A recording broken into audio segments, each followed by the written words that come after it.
Medical college की बात की, लेकिन वो आर्टिकल 370 से पहले यहाँ पे अप्रूव किए गए हैं।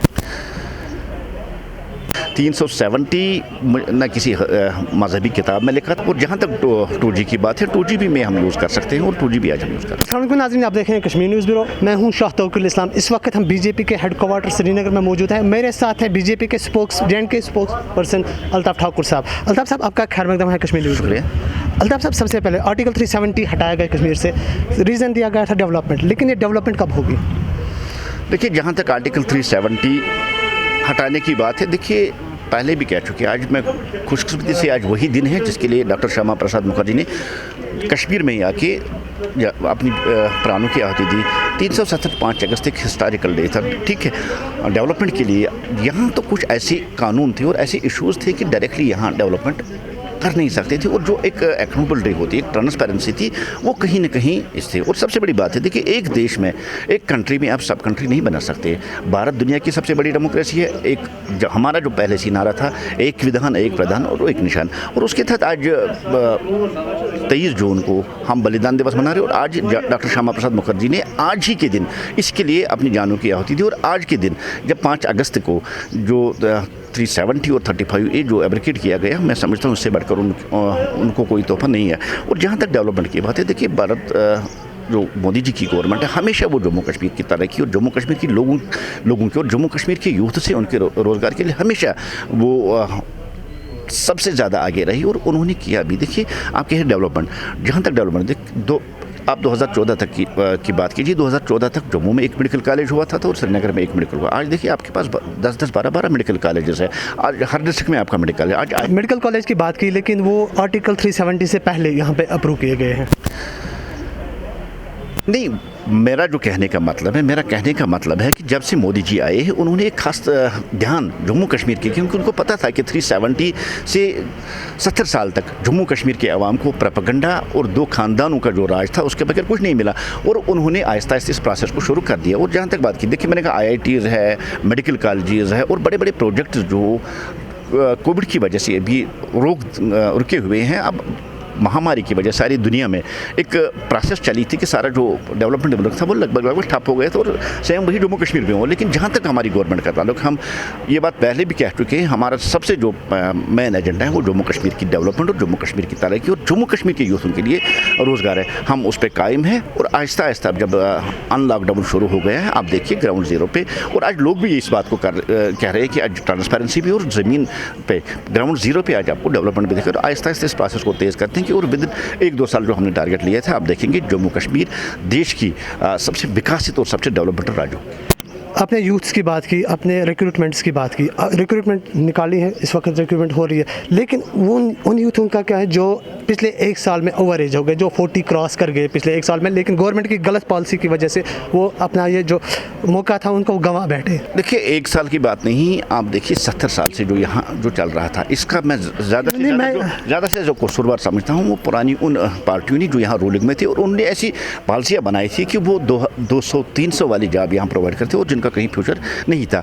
अब गवर्नर इंतजामिया ने अब स्ट्रीम लाइन शुरू कर दिया, और जो एक जॉब पॉलिसी मुरतब देने जा रही है, मैं समझता हूँ उसमें उसको जम्मू कश्मीर के जो यूथ से उनको मद्देनजर रख के उनके फ्यूचर को मद्देनजर कर एक जॉब पॉलिसी उन्होंने क्रिएट की। और अभी जो उन्होंने हाल ही में 10,000 का ऐलान किया, और ऑन कार्ड्स 50,000 है, जहाँ तक मुझे पता है बहुत जल्द और 50,000 जो जॉब्स है उनकी भी अनाउंसमेंट होगी। हमारा जो मकसद है वही है कि जम्मू कश्मीर ऑलरेडी जो ऑन जॉब जो कर रहे हैं, चाहे डिलीवरी हो, चाहे जितना बड़ा उनको उत्साह हो, और जो नए हमारे टैलेंटेड यूथ है, उन दोनों को अकोमोडेट करके एक ऐसी जॉब पॉलिसी ताकि जम्मू कश्मीर के लोग, जम्मू कश्मीर के यूथ जो पिछले 70 साल से जो सह रहे हैं, अब उनको एक रिलैक्सेशन मिले, एक राहत मिले, और उनको अपना फ्यूचर सिक्योर दिखे। चाइना इंडिया फेस ऑफ की बात करते हैं, तनाव है, LAC पे तनाव है काफ़ी ज़्यादा, स्टेटमेंट आ रहे हैं, इसकी वजह आर्टिकल 370। क्या अल्ताफ़ ठाकुर को लग रहा है ये सच में आर्टिकल 370 की वजह से हो रहा है? देखिए चाइना आज पहली बार ये नापाक कोशिश नहीं की है, पिछले 70 साल से ये यही करते आ रहे हैं, और जहाँ तक मुझे पता है हर साल चाइना कोई ना कोशिश कर रहा है। और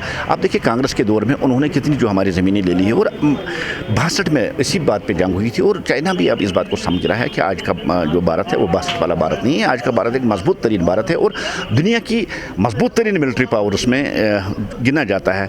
और आज देश की कमान उस नेता के पास है जो देश के लिए कुछ भी करने के लिए तैयार हूँ। और जहाँ तक 370 की बात है, चाइना और कश्मीर, जो जम्मू कश्मीर भारत का अंदरूनी मसला है और जम्मू कश्मीर भारत का अभिन्न अंग है, और चाइना का इसके साथ मैं समझता हूँ एक गलत प्रोपेगेंडा, एक गलत तरीके से इसको पेश किया जा रहा है। चाइना की हमेशा यही पॉलिसी रही है, धमकाने की, डराने की, लेकिन ये अलग बात है, आज मोदी जी की गवर्नमेंट है और आज अगर हमारे 20 जवान शहीद हो गए तो चाइना के 50 से ज़्यादा जवान मारे गए और हमारी फौज ने उनको भरपूर तरीके से जवाब दिया है। अब चाइना की हमेशा पॉलिसी रही, वो एक गलत प्रोपेगेंडा वो कर रहे हैं, होता कुछ है वो करता कुछ है, ये एक उनकी पॉलिसी है, इंटरनेशनल लेवल पे उनकी पॉलिसी है। 370 न किसी मजहबी किताब में लिखा था, इंडियन कॉन्स्टिट्यूशन ने एक यहाँ लाया था और इंडियन कॉन्स्टिट्यूशन ने इसको हटाया था। भारत का अंदरूनी मसला है, इसमें किसी मुल्क का लेना देना नहीं। बाइकआउट चाइनीज़ प्रोडक्ट ट्रेंड चल रहा है इस वक्त, क्या आपको नहीं लग रहा हमें हार्ड स्टेप्स उठाने चाहिए, जो एक्सटर्नल जो इंपोर्ट एक्सपोर्ट हो रहा है चाइनीज़ के साथ वो बंद करना चाहिए, बल्कि ना कि ये बाइकआउट की कॉल देनी चाहिए? देखिए, देश का एक अहम तरीन और देश का एक जिम्मेदार नागरिक होने के तहत, एक अहम जिम्मेदार शहरी होने के नाते हमें चाइनीज़ आइटम्स का बाइकाट करना चाहिए। देखिए, एक तरफ हमारी आर्मी, हमारी फौज चाइना के खिलाफ सफा आ रहा है और दूसरी तरफ आम लोगों का जो है, आम लोगों का यही फ़र्ज़ बनता है कि हमारे हाथ में गन नहीं है, हमारे हाथ में कोई हथियार नहीं है, लेकिन हमारे हाथ में है कि हम चाइनीज़ जो इकानमी है उसको हम डाउन कर सकते हैं। और जो प्रधानमंत्री जी ने पहले ही मेड इन इंडिया का नारा दे दिया था, हमें जो अपने देश में जो आइटम्स बनते हैं हमें उनका ज़्यादा से ज़्यादा इस्तेमाल करते हैं, अपनी देश की इकानमी को अगर इंपोर्ट जो चाइनीज़ प्रोडक्ट हो रहे हैं उनका अगर बैन लग जाए। जहाँ तक बाइकाट की आपने बात की है, देखिए, प्रधानमंत्री एक ऐसी शख्सियत और एक ऐसे है, उन्होंने याद होगा, उन्होंने कहा कि जो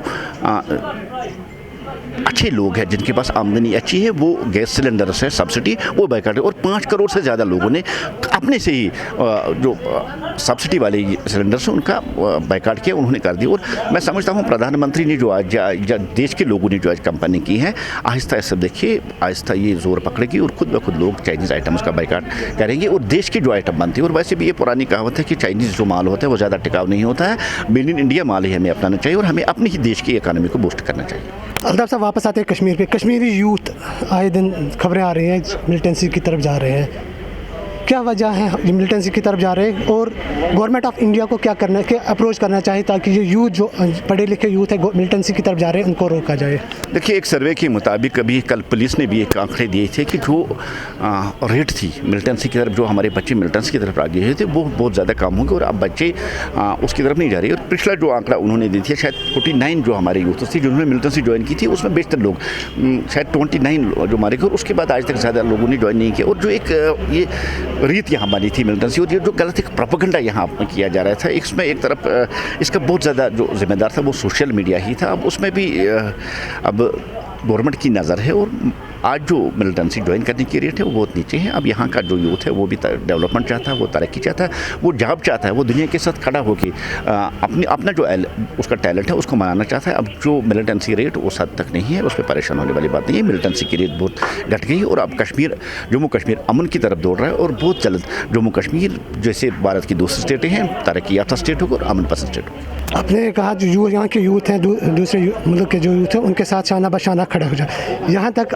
अलमिया ये भी हमारे इस तरह 4G इंटरनेट नहीं है, 1 साल से हमारे स्कूल्स बंद है, एजुकेशन सिस्टम पूरा बैठा, ऑनलाइन क्लासेस चल रही है, लेकिन 2G पे आप भी अंदाज़ा लगा सकते हैं कैसे चल सकता है वो।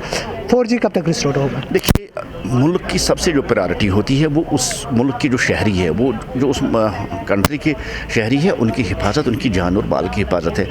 यहाँ पाकिस्तान है, यहाँ अंदर दहशतगर्द ताकतें हैं, यहाँ इसी सोशल मीडिया, मैं समझता हूँ सोशल मीडिया बंद होने से बहुत ज़्यादा प्रॉब्लमें हम फेस कर रहे हैं, हमारे बच्चे फेस कर रहे हैं, लेकिन ये भी गवर्नमेंट की एक मजबूरी है क्योंकि इसी जो सोशल वेबसाइट्स है इसी को एक गलत प्रोपेगेंडा के जरिए यहाँ मिलिटेंसी को बढ़ावा दिया जाता था। अब गवर्नमेंट ने अगर किसी टाइम के लिए इसको बंद किया, मैं समझता हूँ कोई गलत बात नहीं है क्योंकि इससे जब हमारे बच्चे सही सलामत रहेंगे तो आगे देखेंगे, आगे उनके लिए 4G भी वो यूज़ कर सकेंगे। लेकिन सबसे बड़ी बात है पहले यहाँ के बच्चों की जान, उसकी हिफाजत होनी चाहिए और पाकिस्तान से जैसे कंट्री है, दूसरी जो लोग हैं वो इसका गलत यूज़ करके यहाँ के बच्चों को गुमराह करे, स्टोन पेल्टिंग करवा रहे थे।